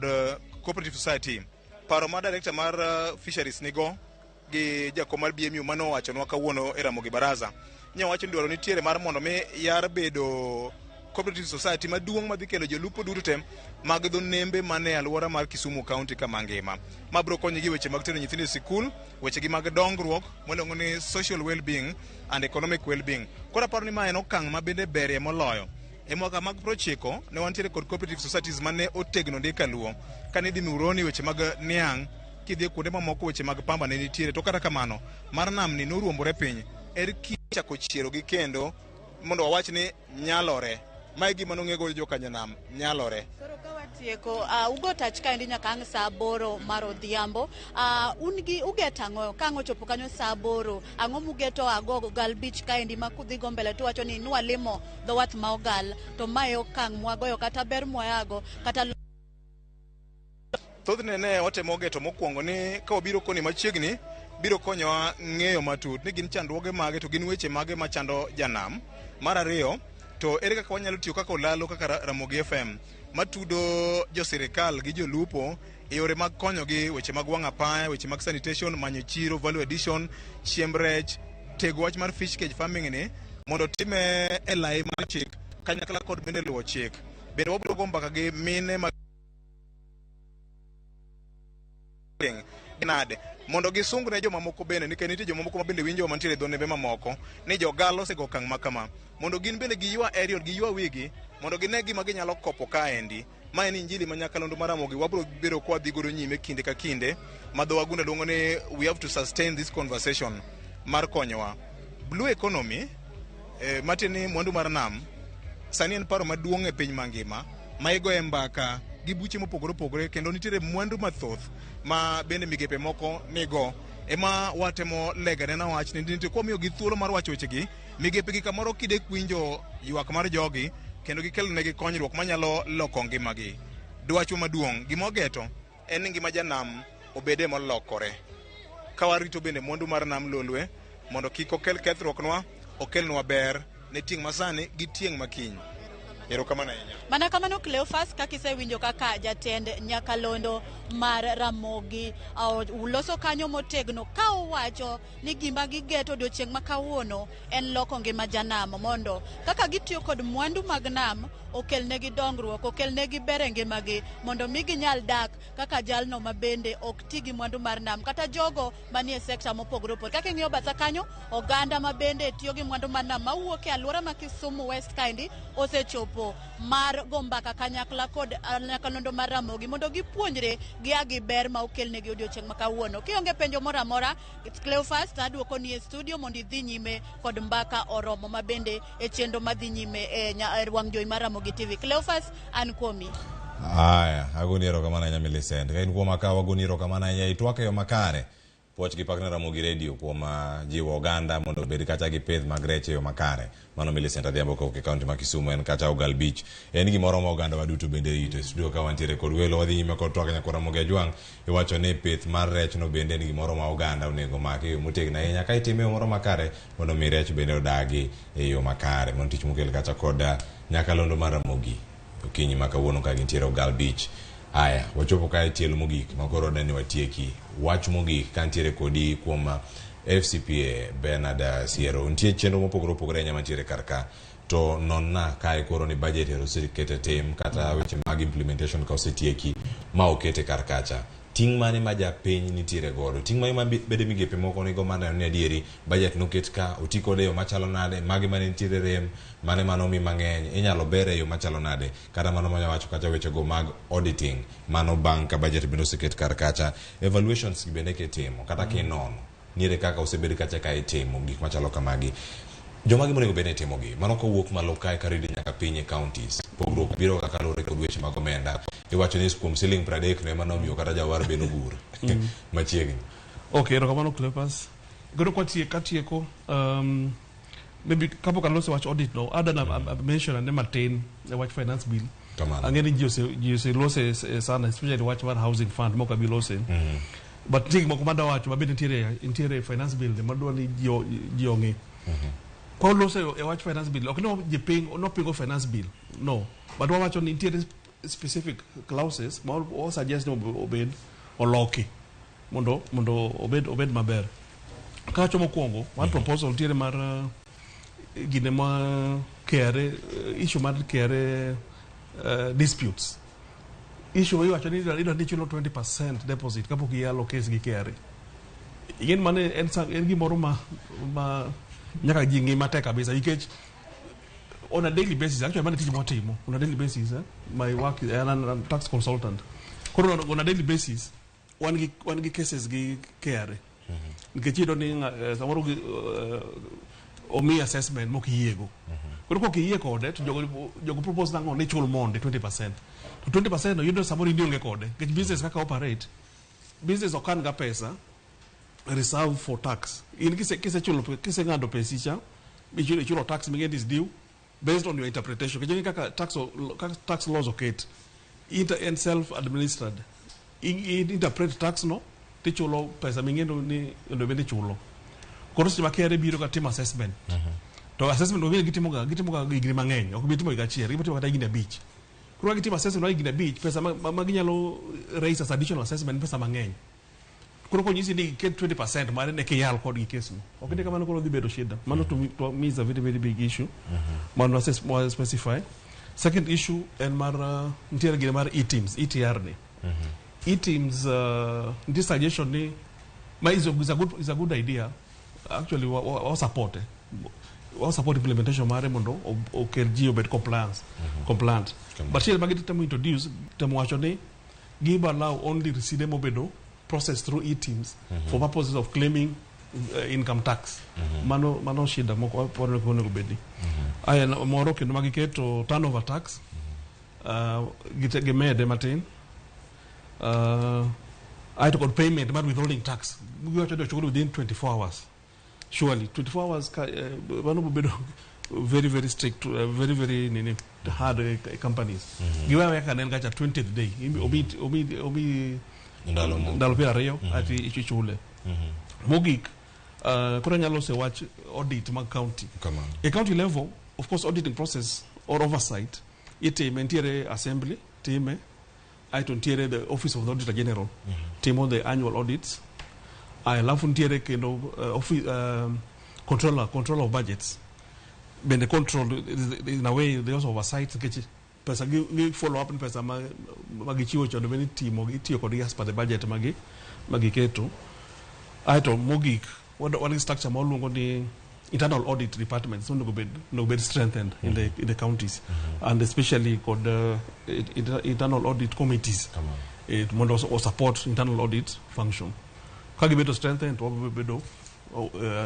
audit process at the county level bedo motegno ero kama na enya FCPA Bernard Siero wadhi okang moko watie kodai kariyo modongi en adi midai ka chiel kata kale ote moko mantiere karkae CPA Evans Ogutu ka watie ko wach mari mogik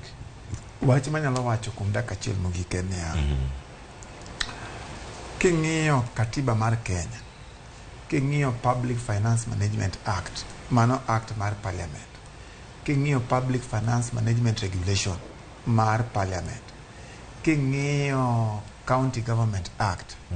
king'iyo County Assembly Service Act king'iyo Public Audit Act magi duto wacho ni pesa duto mogando chuko gosuru nyaka bed audited.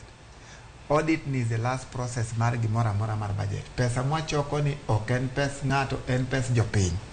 Omiyo ibed governor mora mora nyaka ibed ni subject yourself, nyaka ibed ni ichiwori ni auditing is part and parcel mar budget marwa. Omiyo kik wapinguru audit. An amor gi Ker William Ruto kanyocho yudo ni nitie scandal moro matin kata maduong' e weche mag mosquito net cancer. Nyocho kurito agencies kaka auditors keotimore nade. Nyocho golo jok mopani no participate in mibadhi no. Mano should show us ni even at county level wayie uru ni audit is part and parcel of us kendo kik gigo ng'ato ngum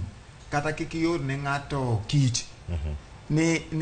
ng'ata eno wacha no kuom serikanda ni wayie uru ni stages 4 mag budget ni formulation, approval, implementation, audit mogik. Koro wakwayo jo serikal mag county ni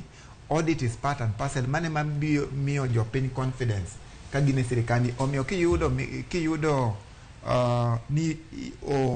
nyisi wach moro sani ne control of budget ogolo report moko mag budget implementation e gweng'wa ma kaluone ok en report maber ahinya. Iyudo ka counties moko nogol ni ose implement development budget 0%. Ok ber ahinya manyiso ni structures pok oket in place. Ka control of budget ogole wan jopiny nyaka wuoye. Koro audit is part and parcel of this process of budgeting. Koro wayie uru weche mag audit. Weche mag finance policy ose wach mang'eny. Nyaka twak manyoro manyocho un go nyaka e Ramogi ka nanono kuwacho weche mag finance policy. An gima wacho ne oganda jo Kanyana niya gini ni e parliament. Finance policy ok rach te. Mane gima temo wacho. Nitie kuonde moko maricho, nitie kuonde moko mabeyo. Jowa duto manyocho participate budget nyaka ne obed ni gi participate in the policy kaka gidwa realize revenue mar serikal. Ero kamana enya. Agoni ero kamana enya mano CPA Evans Ogutu komtoa kodoyo makare kachal kodaka CPA Bernard Siero kawoka ispak mabenja lonye weche magusuru jalongo weche maguchumi mabeno watu wakodo kinyi makona agoni ero kamana enya en thuolo mawaido pile kapile ka watu wakendo wapuonjore kaka oganda ka woni ng'eyo chenro mag loso budget nigi chopo ikine machalo to duondi gen mage kotenore kod gigi duto kapok agoero kamano jogo duto manogero chenro yo makare velo otieno ne wacho kanyo no yo makare kentie county ma Kisumu kod Samson Okal omora nya gi TWAK Samuel Origa wacho ni Samuel Okal Origa kantiere Ugwe School waneno yo makare kan gi mama na Pamela Origa ero kamano nya Cross Ponds wacho ni aneno chenro kantiere Uriri wacho ni aya igadi makaro wacho ni wisdom tupu kowuok kuom Esban Ogutu Ouma kachiel koda FCPA Bernard Siero kan karakaero kamana Quinta Kotha Bongo wacho ni mano CPA Mauriri Migori County amora nyagi TWAK kanyo ka pochgi pak ne Evans Ogutu kachiel koda FCPA Bernard Siero. Govedi Orodi wacho ni loch CPA Evans Ogutu kachiel koda Bernard Siero FCPA Wiuler Adua wacho ni TWAK ber oneno wakanyo ke ni glu kowuoka Nairobi. Erokamano jogo mokedo chenro biro ne makare nyakwara moke juang nyaka jogo manoro ote machuok mago SMS wagono erokamano. Namba emo biro ka nyingi okindiko iwacho ni keep up the good work. Erokamano bako romo zado ka Migori owacho ni amor gi twak, owacho ni puoch gi pak kendo ntiere chenro. Erokamano enya tabu mar barolengo. Erokamano enya nbe nyakwara moke juang jogo mano kelo chenro biro ne makare motingo director jo TX jo graphics jogo mantiere karkanya ka jo makduol jo picha mantiere karka elonya wado Sharon Ngao ago ni erokamano ahinya kuom kete chenro no kinyi makawuono. Kiny waromo matim gima chalo kama timo kawuono e yo mopogore ni mar kiny wan gi thum. Kiny ng'e thumbe wa koro kiny sa 2 nyaka sa 3 ng'e thumbe wa nitie mari gima opogore moko timo kawuono. Kata kamano ago ni erokamano kuom kete karka. Nyinga Cleophas Oluoch jakisumu kanya kwar mokeo nyaka sango oriti masani tim gime yero kawuono ka neno chenro